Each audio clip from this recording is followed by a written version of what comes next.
नमस्कार दोस्तों, GD civils academy में आपका स्वागत है। दोस्तों, हम संविधान की प्रस्तावना द प्रीएम्बल ऑफ कॉन्स्टिट्यूशन पर डिस्कस कर रहे थे। पिछली कक्षा में हमने पढ़ा था कि संविधान की प्रस्तावना में राज्य का स्वरूप क्या होगा, द नेचर ऑफ स्टेट। तो हम डिस्कस कर रहे थे राज्य का स्वरूप कैसा होना चाहिए। तो संविधान की प्रस्तावना कहता है संपूर्ण प्रभुत्व संपन्न, समाजवादी, पंथ निरपेक्ष, लोकतंत्रात्मक गणराज्य जैसा होना चाहिए। तो पहले हम डिस्कस कर चुके हैं संपूर्ण प्रभुत्व संपन्न पे। उसके बाद हमने जाना कि समाजवादी क्या होता है। अब हम डिस्कस करेंगे पंथ निरपेक्ष। आखिर किसे कहते हैं पंथ निरपेक्ष? पंथ निरपेक्ष का मतलब क्या होता है? तो आइए जानते हैं। पंथ निरपेक्ष का सीधा मतलब होता है, पंथ निरपेक्ष का तात्पर्य देखो, पंथ निरपेक्ष का तात्पर्य है, पंथ निरपेक्ष का तात्पर्य ऐसे देश से है जहां राज्य का कोई राजकीय धर्म ना हो, राज्य का कोई राजकीय धर्म ना हो, पंथ निरपेक्ष कहलाता है। राज्य अपने नागरिकों के बीच धर्म के आधार पर भेदभाव ना करे, पंथ निरपेक्ष कहलाता है। सभी धर्म के अनुयायियों को समान रूप से धार्मिक स्वतंत्रता का अधिकार प्राप्त हो, लेकिन राज्य सकारात्मक रूप से आवश्यक होने पर धर्म में हस्तक्षेप कर सकता है। यह धर्म निरपेक्ष होता है ना। लेकिन डिबेट क्या है कि धर्म निरपेक्ष और पंथ निरपेक्ष होता क्या है। ये दोनों में डिबेट है कि पंथ निरपेक्ष कहते किसे हैं और धर्म निरपेक्ष होता क्या है। जब स्टार्टिंग में जब मूल संविधान लिखा जा रहा था तो पंथ निरपेक्ष शब्द नहीं था संविधान में, है ना। तो इसके लिए एक शब्द निकल के आता है सेकुलरिज्म। इसके लिए एक शब्द निकल के आता है सेकुलरिज्म। इसलिए एक शब्द निकल के आता है सेकुलरिज्म। 18वीं सदी में जॉर्ज जैकब होलियोक ने सेकुलरिज्म शब्द को कॉन्सेप्ट दिया। जब हम सेकुलरिज्म का हिंदी ट्रांसलेट करते हैं ना, तो भारत में दो शब्द निकल के आता है। एक शब्द निकल के आता है पंथ निरपेक्ष और एक शब्द निकल के आता है धर्म निरपेक्ष। जब आप संविधान के इंग्लिश वर्जन देखेंगे तो प्रीएम्बल में लिखा हुआ है सेकुलरिज्म। जब आप उसके हिंदी वर्जन देखेंगे तो प्रीएम्बल में लिखा हुआ है पंथ निरपेक्ष। आखिर धर्म निरपेक्ष क्यों नहीं लिखा गया? पंथ निरपेक्ष, ये धर्म निरपेक्ष एक फिलॉसफी है। इसमें 5 घंटे का लेक्चर लिया जा सकता है, लेकिन मैं बहुत ही शॉर्ट में इसको डिफाइन करूंगा। जब 18वीं सदी में सेकुलरिज्म का कॉन्सेप्ट दिया जॉर्ज जैकब होलियोक ने, है ना, तो वेस्टर्न कल्चर के हिसाब से दिया। वेस्टर्न कॉन्टेक्स्ट में हम जब बात करें, पश्चात संदर्भ में जब हम बात करते हैं, तो धर्म निरपेक्षता का मतलब क्या होता है? धर्म निरपेक्षता अर्थात धर्म से निरपेक्ष या धर्म से तटस्थ या धर्म से स्वतंत्र होना। वेस्टर्न में क्या होता है? धर्म शब्द को रिलीजन कहा जाता है। याद रखना, रिलीजन का हिंदी ट्रांसलेट धर्म नहीं होता। धर्म को इंग्लिश में धर्म ही कहा जाता है। धर्म वेस्टर्न कॉन्टेक्स्ट में जब मैं बात करता हूं तो धर्म शब्द को रिलीजन कहा जाता है। रिलीजन 2 शब्दों से मिलकर बना है। रिलीजन 2 शब्दों से मिलकर बना है। एक री मतलब होता है पुनः, एक होता है लीगेयर का मतलब होता है बांधना या जोड़ना, अर्थात पुनः बांधना या जोड़ना, अर्थात आत्मा को परमात्मा से बांधना, मनुष्य को ईश्वर से जोड़ना, इहलौकिक को परलौकिक से जोड़ना। इन संदर्भ में धर्म निरपेक्ष की बात कही गई है ना। इन अर्थों में, पश्चात संदर्भ में हम इन अर्थों में धर्म निरपेक्ष का अर्थ लेते हैं, है ना। जब हम इंडियन कल्चर की बात करते हैं, जब इंडियन कॉन्टेक्स्ट की जब हम बात करते हैं, कि यहाँ धर्म की कोई एक्यूरेट डेफिनेशन नहीं है। भारत में धर्म को परिभाषित ही नहीं किया गया है। जब आप मनुस्मृति पढ़ते हैं तो वहां भी धर्म की अलग परिभाषा है।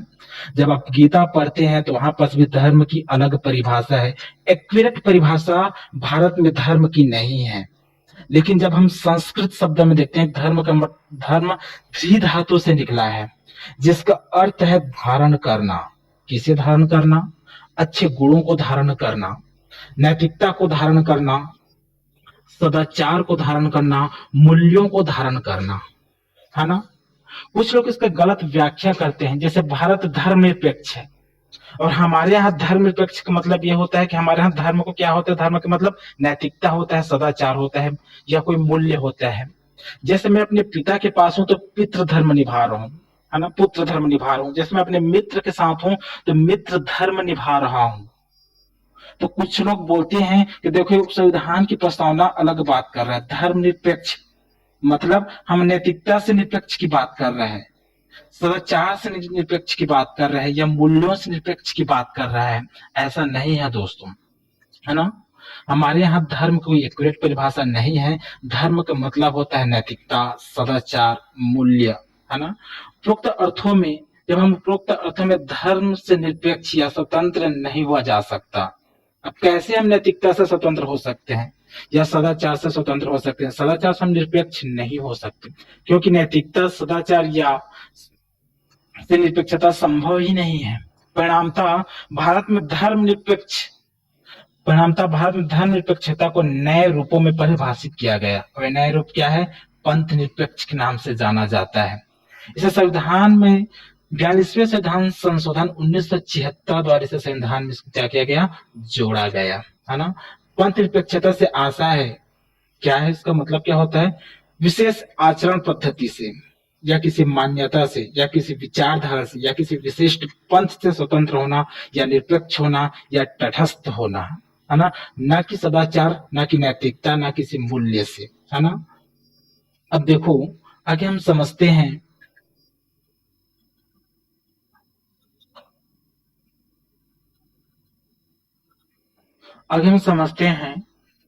कि 42वें संविधान संशोधन 1976 में पंथ निरपेक्ष शब्द को संविधान में जोड़ा गया। इससे पहले संविधान, जब मूल संविधान बन रहा था, तो उस समय संविधान में पंथ निरपेक्ष शब्द नहीं था। तो कुछ लोग कहते हैं, है ना, कि जब मूल संविधान लिखा जा रहा था, उस समय प्रस्तावना में तो पंथ निरपेक्ष था ही नहीं। वो तो बाद में 42वें संविधान संशोधन 1976 द्वारा पंथ निरपेक्ष शब्द को जोड़ दिया गया। लेकिन ये बात गलत है। पहले भी स्पष्ट रूप से शब्द के रूप में प्रस्तावना में पंथ निरपेक्ष शब्द नहीं था, लेकिन पंथ निरपेक्ष जो मूल्य है वो संविधान में प्रतिबिंबित होते हैं। कैसे प्रतिबिंबित होते हैं? देखो, संविधान निर्माण के समय प्रस्तावना में पंथ निरपेक्ष शब्द नहीं जोड़ा गया। क्यों? क्योंकि प्रस्तावना में विश्वास की बात की गई है, प्रस्तावना में धर्म की बात की गई है, प्रस्तावना में उपासना की स्वतंत्रता पर बल दिया गया है। प्रस्तावना जब आप पढ़ते हैं तो विश्वास की स्वतंत्रता, धर्म की स्वतंत्रता और उपासना की स्वतंत्रता पर बल दिया गया है। और विश्वास की स्वतंत्रता और धर्म की स्वतंत्रता और उपासना की स्वतंत्रता तभी संभव है जब हम क्या रहेंगे? पंथ निरपेक्ष रहेंगे। इसलिए अलग से पंथ निरपेक्ष शब्द नहीं जोड़ा गया था प्रस्तावना में। दूसरा, मैं जब रेफरेंस की बात करता हूं, तो जब हम मौलिक अधिकार पढ़ते हैं तो मौलिक अधिकार में आर्टिकल 14, 15, 16 में धर्म के आधार पर भेदभाव पर निषेध पर बल दिया गया है। और धर्म के आधार पर भेदभाव पर निषेध तभी संभव है जब हम पंथ निरपेक्ष हों। जब आप मौलिक अधिकार पढ़ते हैं तो धार्मिक स्वतंत्रता की बात की गई है। अनुच्छेद 25 से लेकर अनुच्छेद 28 तक धार्मिक स्वतंत्रता पर बल दिया गया है। धार्मिक स्वतंत्रता तभी संभव है जब हम क्या रहें? पंथ निरपेक्ष रहें। भारत में जिस टॉलरेंस की बात की गई है, जिस समय भारत में जब प्रथम प्रधानमंत्री बने जवाहरलाल नेहरू, और जवाहरलाल नेहरू स्वयं धर्मनिरपेक्ष थे, इसलिए प्रारंभ में संविधान में धर्मनिरपेक्ष शब्द नहीं जोड़ा गया था। लेकिन कालांतर में 42वें संविधान संशोधन 1976 में प्रस्तावना शब्द को संविधान में जोड़ दिया गया। क्यों जोड़ दिया गया? क्योंकि 24 अप्रैल 1973 में सुप्रीम कोर्ट में केशवानंद भारती केस का जजमेंट आता है, और केशवानंद भारती वाद में सुप्रीम कोर्ट ने कहा था कि संविधान का कोई पहलू अस्पष्ट हो, संविधान का कोई पहलू अस्पष्ट हो तो संविधान की प्रस्तावना का सहारा लिया जा सकता है। आपको पता होगा संविधान का कोई पहलू अस्पष्ट है, या कोई आर्टिकल पे डिबेट होता है तो इसका अंतिम व्याख्या कौन करता है? सुप्रीम कोर्ट व्याख्या करता है। जब सुप्रीम कोर्ट व्याख्या करता है ना, तो सुप्रीम कोर्ट प्रस्तावना का सहारा लेता है। इसलिए प्रस्तावना में पंथ निरपेक्ष शब्द जोड़ा जाना आवश्यक था। इसलिए 42वें संविधान संशोधन 1976 में प्रस्तावना में पंथ निरपेक्ष शब्द को जोड़ दिया गया, है ना, क्योंकि प्रस्तावना संविधान का मार्गदर्शक है। इसलिए प्रस्तावना में पंथ निरपेक्ष शब्द का होना आवश्यक है। क्लियर? कोई भी देश, दोस्तों, कोई देश पहले धर्मतंत्र होता है। हम धर्मतंत्र से धर्मनिरपेक्ष की ओर आगे बढ़ते हैं, है ना। उसके बाद कभी कभी धर्म विरोधी राज्य भी बन जाते हैं। अब सोच के देखो, मान लो कोई धर्मतंत्र है, मतलब ऐसा तंत्र जिसमें धर्म का नियंत्रण है। मान लो कोई तंत्र में कोई हिंदू धर्म का नियंत्रण है, तो हिंदू धर्म तंत्र हो गया। अब इस तंत्र में जब हिंदू धर्म तंत्र बनता है तो उस धर्म में किसका हित होगा? सिर्फ हिंदू धर्म का ही हित होगा, अन्य धर्म का हित संभव नहीं है। इसलिए पंथ निरपेक्ष होना आवश्यक है ना। अब हम अगला टर्म्स लोकतंत्र की बात करते हैं। आखिर डेमोक्रेसी होता क्या है, लोकतंत्र के मूल्य क्या होते हैं, इन लोकतंत्र पे हम बात करेंगे कि लोकतंत्र होता क्या है। लोकतंत्र राज्य का स्वरूप है, सत्ता का स्वरूप है ना। लोकतंत्र सत्ता का स्वरूप है। देखो, लोकतंत्र होता क्या है? ऐसा तंत्र जिसमें जनता का नियंत्रण हो, अर्थात एक ऐसा तंत्र है, देखो, एक ऐसा तंत्र जिसमें जनता का नियंत्रण हो, है ना, और जनता के हित में काम करे, यह लोकतंत्र कहलाता है। अर्थात अब्राहम लिंकन की परिभाषा में जब हम देखें तो जनता के द्वारा जनता के लिए शासन ही क्या है? लोकतंत्र है। अगर मैं इसको डिफाइन करता हूं, देखो,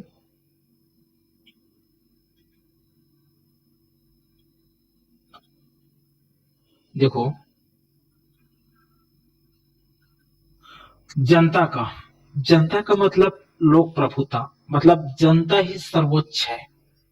जनता का मतलब क्या होता है? यहाँ लोक प्रभुता शब्द छिपा हुआ है, अर्थात जनता ही क्या है? सर्वोच्च है ना।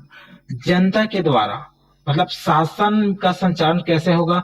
जनता के प्रतिनिधियों द्वारा संचालित होगा। जनता के प्रतिनिधि कौन होते हैं? जनता के प्रतिनिधि होते हैं सांसद या विधायक। जनता के लिए अर्थात क्या होता है? जनहित में शासन। मतलब जब मैं लोकतंत्रात्मक शब्द को, डेमोक्रेटिक शब्द का अभिप्राय यह है कि समानता और स्वतंत्रता के सिद्धांतों पर आधारित सरकार जनता के द्वारा निर्वाचित और जनता के प्रति उत्तरदायी होगी, है ना। लोकतंत्र की सरकार में सरकार जनता के द्वारा क्या होते हैं? निर्वाचित होते हैं, है ना, और जनता के प्रति क्या होते हैं? उत्तरदायी होते हैं, है ना। विस्तृत अर्थों में इसमें सामाजिक और आर्थिक समानता का भाव छिपा हुआ है ना। लोकतंत्र की सफलता तभी संभव है, लोकतंत्र एक ऐसा मूल्य है ना, लोकतंत्र एक दर्शन है। लोकतंत्र की सफलता तभी संभव है जब सामाजिक न्याय हो, समानता की स्वतंत्रता हो, तभी लोकतंत्र संभव है। जब लोकतंत्र मजबूत होते जाता है ना, जैसे जैसे लोकतंत्र मजबूत होते जाता है वैसे वैसे मौलिक अधिकार मजबूत होते जाता है ना। जब मौलिक अधिकार हमारे मजबूत होते जाएंगे ना, तो लोकतंत्र भी मजबूत होते जाता है ना। लोकतंत्र, पूरे विश्व में लोकतंत्र दो प्रकार के होता है। एक होता है प्रत्यक्ष लोकतंत्र, डायरेक्ट डेमोक्रेसी, और एक होता है अप्रत्यक्ष लोकतंत्र, जिसे प्रतिनिधि मूलक लोकतंत्र भी कहा जाता है। अप्रत्यक्ष लोकतंत्र भी दो प्रकार का होता है, एक होता है संसदीय लोकतंत्र और एक होता है अध्यक्षात्मक लोकतंत्र, है ना। आगे हम इसको फर्दर में डिफाइन करता हूं। देखो, प्रत्यक्ष लोकतंत्र क्या होता है? प्रत्यक्ष लोकतंत्र क्या होता है? देखो, वर्तमान में देखो, प्रत्यक्ष लोकतंत्र एक आदर्श, एक आइडल के रूप में सही है। व्यवहारिक में हम देखें तो प्रत्यक्ष लोकतंत्र संभव नहीं है। कैसे? वर्तमान में स्विट्जरलैंड में कुछ सीमा तक प्रत्यक्ष लोकतंत्र पाया जाता है। प्रत्यक्ष लोकतंत्र क्या होता है? जनता प्रत्यक्ष रूप से शासन करती है, यहाँ कोई सरकार नहीं होता, है ना। प्रत्यक्ष लोकतंत्र में जनता प्रत्यक्ष रूप से शासन करती है, यहाँ कोई सरकार नहीं होता, है ना। सभी वयस्क नागरिक शासन कार्य में भाग लेते हैं, है ना। मतलब सभी नागरिक शासन के कार्य में क्या लेते हैं? भाग लेते हैं, है ना। यहाँ कोई सरकार नहीं होता है ना। लोकतांत्रिक जो संस्थाएं हैं ना, इंस्टीट्यूशन ऑफ डेमोक्रेटिक, लोकतंत्र की संस्थाएं क्या क्या होती है? जैसे संसद, संसद लोकतंत्र की संस्था है। चुनाव आयोग लोकतंत्र की संस्था है। राजनीतिक दल लोकतंत्र की संस्था है। न्यायपालिका, इन सब का अभाव होता है। जहां जहां दुनिया के कुछ ऐसे देश है जहां प्रत्यक्ष लोकतंत्र पाया जाता है, वहां संसद नहीं पाया जाएगा, चुनाव आयोग नहीं पाया जाएगा, राजनीतिक दल नहीं पाया जाएगा, और वहां न्यायपालिका भी नहीं पाया जाता है। लोकतंत्र की प्रोसीजर, अगला पॉइंट मैं बात करूं तो लोकतंत्र की प्रक्रियाएं, जैसे प्रोसीजर, नियतकालिक चुनाव, बहुमत का शासन का अभाव होता है। मतलब जहां जहां प्रत्यक्ष लोकतंत्र है ना, वहां चुनाव होता ही नहीं है, नियतकालिक चुनाव नहीं होता, वहां बहुमत शासन का अभाव होता है। प्राचीन समय में ऐसा पाया जाता था, कहाँ? प्राचीन समय में यूनान नगर में, यूनान के एक नगर राज्य में पाया जाता था, यूनान में पाया जाता था। ये आदर्श के रूप में श्रेष्ठ है। व्यवहारिक रूप में प्रत्यक्ष लोकतंत्र संभव नहीं है। अब भारत में तो यह संभव ही नहीं है, क्योंकि भारत एक बहुत बड़ा लोकतांत्रिक देश है ना। तो यहाँ प्रत्यक्ष लोकतंत्र संभव नहीं है। भारत में कौन सा एग्जिस्ट करता है? अप्रत्यक्ष लोकतंत्र, इनडायरेक्ट डेमोक्रेसी। अप्रत्यक्ष लोकतंत्र क्या होता है? जनता अप्रत्यक्ष रूप से शासन करती है। भारत में जनता का शासन कैसा है? अप्रत्यक्ष रूप से, इनडायरेक्ट रूप से। कैसे? जनता अपने प्रतिनिधियों को चुनती है। क्या करती है जनता? जनता अपने प्रतिनिधियों को चुनती है। प्रतिनिधि मतलब क्या होते हैं? सांसद हम जनता की प्रतिनिधि है, विधायक जनता के प्रतिनिधि है। उन प्रतिनिधियों के माध्यम से शासन का क्या होता है? संचालन करती है ना। देखो भारत में सर्वशक्तिशाली संप्रभु, सबसे ज्यादा संप्रभु कौन है? जनता है। सबसे शक्तिशाली कौन है? जनता है। जनता अपनी शक्ति को अपने प्रतिनिधियों में क्या करती है? हस्तांतरित करती है, ट्रांसफर करती है।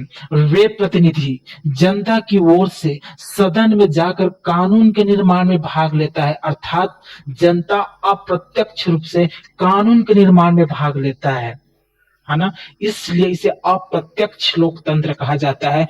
जनता अप्रत्यक्ष रूप से शासन करती है। जैसे वर्तमान में, करंट में जब मैं बात करूं वर्तमान में, तो प्रधानमंत्री नरेंद्र मोदी हैं। पहले वो नागरिक हैं, उसके बाद वो प्रधानमंत्री हैं। तो स्वयं वो कानून के निर्माण में, प्रधानमंत्री स्वयं उस कानून के निर्माण में भाग लेता है ना। जब संसद में कानून का निर्माण होता है तो प्रधानमंत्री नरेंद्र मोदी जी स्वयं कानून के निर्माण में भाग लेता है। जब कानून का निर्माण हो जाता है, जब कानून लागू हो जाता है, तो उस कानून से स्वयं प्रधानमंत्री नरेंद्र मोदी जी स्वयं क्या होता है? अनुशासित भी होता है। क्यों?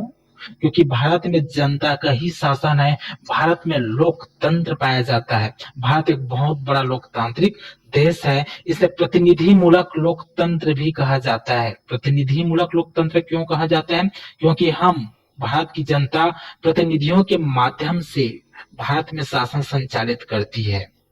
इसमें लोकतंत्र की, जहां जहां अप्रत्यक्ष लोकतंत्र है ना, वहां लोकतंत्र की संस्थाएं पाया जाता है। क्या क्या? लोकतंत्र की संस्था क्या होता है? जैसे संसद पाया जाएगा, तो भारत में संसद है ना। भारत में न्यायपालिका पाया जाता है ना। भारत में राजनीतिक दल पाया जाता है। ये लोकतंत्र की संस्थाएं हैं, है ना। भारत में राजनीतिक दल पाया जाता है। याद रखना, मान लो किसी देश में एक राजनीतिक दल है ना, तो वहां का लोकतंत्र मजबूत नहीं है ना। मान लो मल्टीपल राजनीतिक दल हैं, बहुत सारे राजनीतिक दल हैं, तो लोकतंत्र मजबूत होगा, है ना। अगर मैं बात करता हूं, अगर मैं जब इसको मैं डिस्कस करता हूं, देखो वर्तमान में विश्व के देखो लोकतंत्र की प्रक्रियाएं, जहां जहां अप्रत्यक्ष लोकतंत्र है ना, वहां लोकतंत्र की प्रक्रियाएं पाई जाती है। प्रोसीजर ऑफ डेमोक्रेसी क्या क्या, जैसे नियतकालिक चुनाव। भारत में नियतकालिक क्या होता है, चुनाव होता है। यहाँ बहुमत का शासन काफी महत्व रखता है। हमारे यहाँ बहुमत का शासन है ना। वर्तमान में विश्व के अधिकांश देशों में अप्रत्यक्ष लोकतंत्र पाया जाता है, प्रत्यक्ष लोकतंत्र नहीं पाया जाता है ना। अधिकांश देशों में, अभी हम करंट की बात करें तो अधिकांश देशों में कैसा लोकतंत्र पाया जाता है, अप्रत्यक्ष लोकतंत्र पाया जाता है ना। आगे हम डिस्कस करते हैं कि देखो अप्रत्यक्ष लोकतंत्र या प्रतिनिधि मूलक लोकतंत्र दो प्रकार के होता है। एक होता है पार्लियामेंट्री डेमोक्रेसी, संसदीय लोकतंत्र, और एक होता है अध्यक्षात्मक लोकतंत्र। संसदीय लोकतंत्र क्या होता है, संसदीय लोकतंत्र की जब मैं बात करता हूं तो संसदीय लोकतंत्र में एक होता है विधायिका और कार्यपालिका। विधायिका और कार्यपालिका आपस में जुड़े होते हैं। ये विधायिका क्या होता है, जैसे संसद एक विधायिका है, केंद्र की विधायिका को संसद कहा जाता है। हमारे भारत में केंद्र की विधायिका को क्या कहते हैं हम, संसद। राज्य की विधायिका को राज्य विधानमंडल कहते हैं। तो विधायिका और कार्यपालिका आपस में जुड़े होते हैं। कैसे जुड़े होते हैं, मतलब जो कार्यपालिका है, अस्थायी कार्यपालिका है ना, वो विधायिका का सदस्य होता है। जो कार्यपालिका के जो सदस्य होते हैं ना, है ना, जैसे प्रधानमंत्री कार्यपालिका है ना, तो विधायिका के सदस्य हैं। जितने भी मंत्रिपरिषद के सदस्य हैं, मंत्रिपरिषद क्या है, कार्यपालिका है। सरकार में जितने भी सदस्य हैं ना, है ना, अस्थायी कार्यपालिका में, वो सब के सब विधायिका के क्या होते हैं, सदस्य होते हैं। अर्थात विधायिका के गर्भ से कार्यपालिका का क्या होता है, निर्माण होता है ना।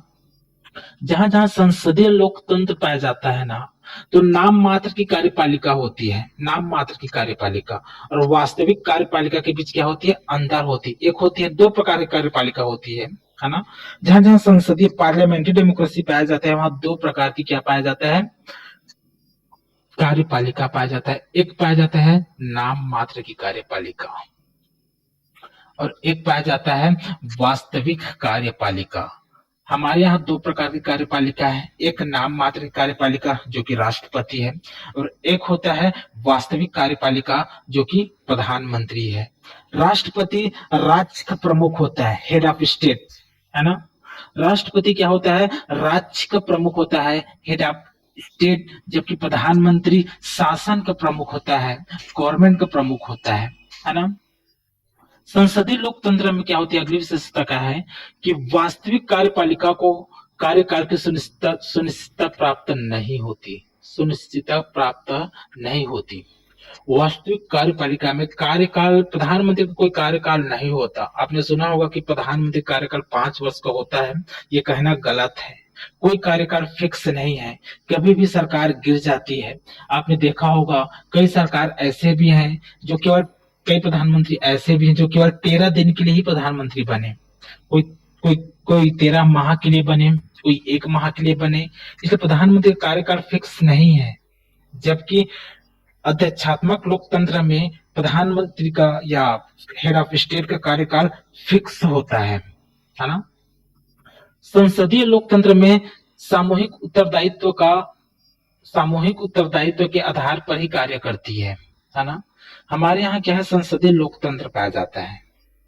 तो संसदीय लोकतंत्र में जितने भी मंत्रिपरिषद हैं, मंत्रिपरिषद के सदस्य हैं या कोई मंत्री है ना, वो सामूहिक रूप से लोकसभा के प्रति क्या होते हैं, उत्तरदायी होते हैं, क्योंकि हमारे यहाँ उत्तरदायी की सरकार है ना। जबकि अध्यक्षात्मक डेमोक्रेसी में, अध्यक्षात्मक लोकतंत्र में शक्ति का पृथक्करण पाया जाता है। शक्ति का, द सेपरेशन ऑफ पावर, शक्ति का पृथक्करण किसके किसके बीच, विधायिका और कार्यपालिका के बीच, है ना।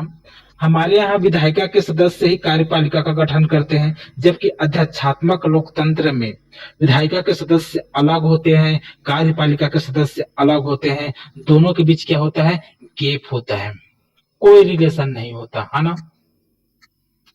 और अध्यक्षात्मक लोकतंत्र में नाम मात्र की कार्यपालिका और वास्तविक कार्यपालिका में कोई भेद नहीं पाया जाता, है ना। नाम मात्र की कार्यपालिका और वास्तविक कार्यपालिका में कोई भेद नहीं पाया जाता, है ना। मतलब वहां केवल क्या होती है, कार्यपालिका होती है। जैसा आपने देखा होगा अमेरिका में प्रेसिडेंशियल डेमोक्रेटिक है ना, अध्यक्षात्मक लोकतंत्र है। तो वहां राष्ट्रपति पाया जाता है, प्रधानमंत्री नहीं होता, है ना। मतलब हेड ऑफ स्टेट कौन है, वहां का प्रेसिडेंट है ना। देखो वहां कार्यकाल की सुनिश्चितता प्राप्त होती है, वहां का कार्यकाल फिक्स रहता है। जैसे अमेरिका में प्रेसिडेंशियल डेमोक्रेटिक पाया जाता है, अध्यक्षात्मक लोकतंत्र पाया जाता है, तो वहां का कार्यकाल क्या रहती है, फिक्स रहती है। जैसे अमेरिका के राष्ट्रपति का कार्यकाल फिक्स है 4 वर्ष के लिए, है ना। 4 वर्ष के लिए वहां की कार्यकाल फिक्स है। सामूहिक उत्तरदायित्व का अभाव होता है, वहां सामूहिक उत्तरदायित्व का सामूहिक उत्तरदायित्व नहीं पाया जाता, जबकि संसदीय लोकतंत्र में सामूहिक उत्तरदायित्व पे ही क्या करती है, शासन का संचालन होता है ना। देखो इसका कुछ कुछ कमियां हैं, है ना। प्रोस और कॉन्स की जब मैं बात करूं तो संसदीय लोकतंत्र की कमियां क्या है, देखो 2 प्रकार की कमियां पाई जाती है इसमें। इसमें राजनीतिक अस्थित्व, इसमें राजनीतिक अस्थायित्व पाया जाता है ना, पहला कमी है। दूसरा यहाँ योग्य मंत्रिपरिषद का अभाव होता है ना। जैसे भारत में संसदीय लोकतंत्र पाया जाता है ना, तो यहाँ योग्य मंत्रिपरिषद का अभाव होता है। अलग अलग निर्वाचन क्षेत्र से जब कोई चुन के आता है कोई सांसद, तो उसमें योग्यता नहीं होता, योग्यता का क्या होता है, अभाव होता है। जबकि अमेरिका में अध्यक्षात्मक लोकतंत्र पाया जाता है, तो वहां जब मंत्री चुन के आते हैं ना, तो मंत्रिपरिषद का गठन स्वयं प्रेसिडेंट करता है अमेरिका में। तो एक्सपर्ट लोगों को मंत्रिपरिषद को सदस्य बनाता है वहां का प्रेसिडेंट। इसलिए वहां के मंत्रिपरिषद में, अमेरिका के कैबिनेट में एक्सपर्ट लोग होते हैं, योग्य होते हैं। लेकिन भारत के मंत्रिपरिषद में योग्य नहीं होते, क्योंकि अलग अलग जगह से चुन के आते हैं, जनता से सीधे निर्वाचित होके आते हैं, है ना, है ना। लेकिन अध्यक्षात्मक लोकतंत्र की कमियां क्या है, वहां वहां जो सरकार है, जो प्रेसिडेंट है, वो तानाशाही बन सकता है, तानाशाही की आशंका है वहां पर, तानाशाह बन सकते हैं, है ना, निरंकुश हो सकता है ना। विधायिका और कार्यपालिका में गतिरोध हो सकता है, क्योंकि विधायिका के सदस्य अलग होते हैं, कार्यपालिका के सदस्य अलग होते हैं, हमेशा दोनों के बीच टकराव होते रहता है। भारत में विधायिका और कार्यपालिका आपस में जुड़े हुए हैं, दोनों में टकराव देखने को नहीं मिलेगा। लेकिन अध्यक्षात्मक लोकतंत्र में दोनों के बीच टकराव होते रहता है, गतिरोध होते रहता है ना। देखो सब गुण की बात करें, प्रॉपर्टी की जब हम बात करें, तो यहाँ उत्तरदायित्व के इसके एक प्रॉफिट क्या है, संसदीय लोकतंत्र में उत्तरदायी की शासन है ना, उत्तरदायी का शासन। कार्यपालिका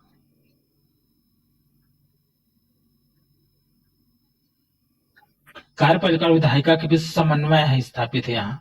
कार्यपालिका और विधायिका के बीच क्या है, समन्वय है, कहा, संसदीय लोकतंत्र में, ठीक। अयोग्य, देखो इस,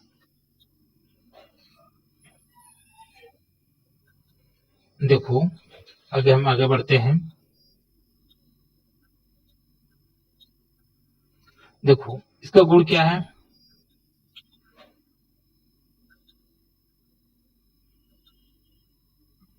देखो अध्यक्षात्मक लोकतंत्र का गुण क्या है कि यहाँ क्या होता है, राजनीतिक स्थायित्व पाया जाता है ना। और यहाँ योग्य मंत्रिपरिषद का क्या होता है, निर्माण होता है, ठीक है। ये दोनों में डिफरेंस है कि संसदीय लोकतंत्र क्या होता है और अध्यक्षात्मक लोकतंत्र क्या होता है ना। अगर हम बात करते हैं,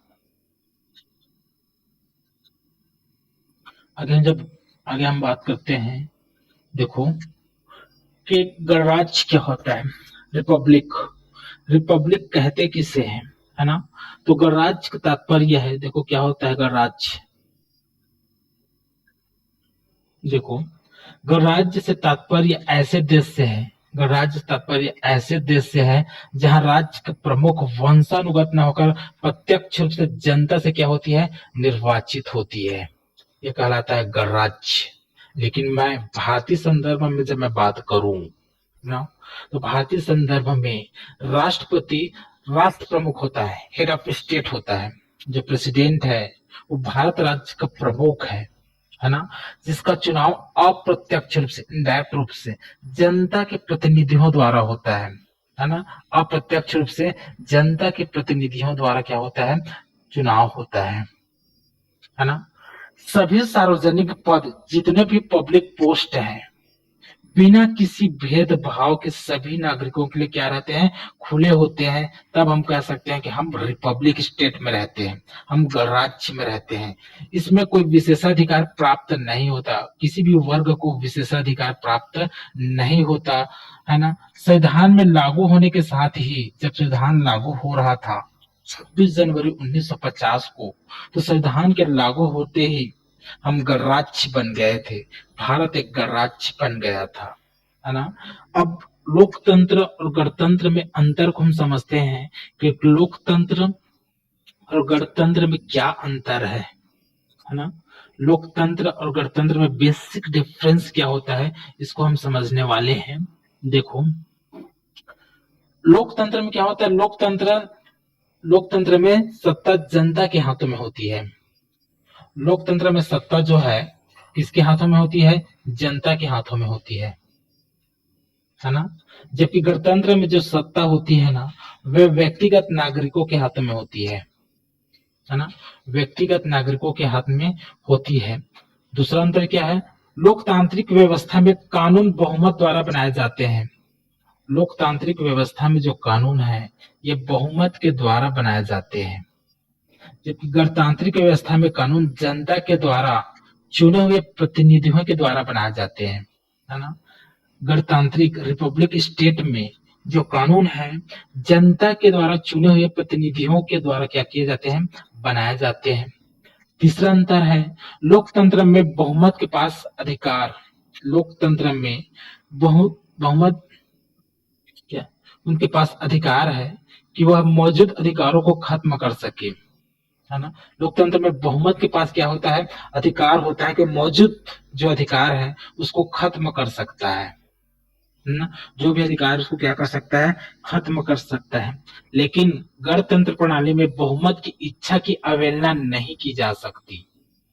गणतांत्रिक व्यवस्था में बहुमत की इच्छा की अवहेलना नहीं की जा सकती, क्योंकि संविधान उन अधिकारों की क्या करती है, क्योंकि संविधान उन अधिकारों की क्या करती है, रक्षा करती है, प्रोटेक्ट करती है ना।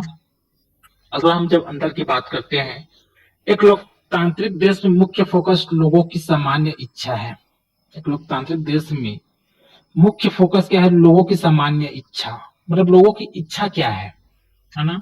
लोगों के हिसाब से नीति का निर्माण किया जाता है, लोगों के हिसाब से वेलफेयर प्रोग्राम चलाए जाते हैं। जबकि गणतांत्रिक देश में मुख्य फोकस संविधान पर होता है ना। संविधान के आधार पर ही शासन का संचालन किया जाता है ना। लोकतंत्र में देखो, लोकतंत्र में सरकार, लोकतंत्र में अगला अंतर है, लोकतंत्र में सरकार पर कोई प्रतिबंध नहीं है। लोकतंत्र में सरकार पर कोई प्रतिबंध नहीं है।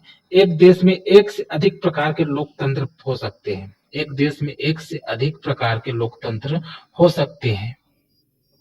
लेकिन एक गणतांत्रिक देश में देखो, मुख्य फोकस संविधान पर होता है, जबकि गणतंत्र में सरकार पर प्रतिबंध होते हैं। देखो, सरकार पर क्या होते हैं, प्रतिबंध होते हैं।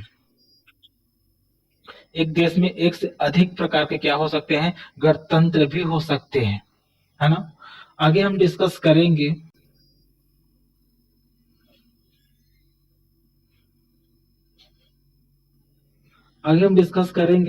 कि संविधान का उद्देश्य क्या होता है, हमारे जो सत्ता का उद्देश्य है, संविधान में किन उद्देश्यों की बात की गई है। आने वाले क्लास में हम डिस्कस करेंगे कि न्याय क्या होता है ना, किन की न्याय की बात की गई है प्रस्तावना में। अगली क्लास में हम इसको डिस्कस करेंगे, है ना।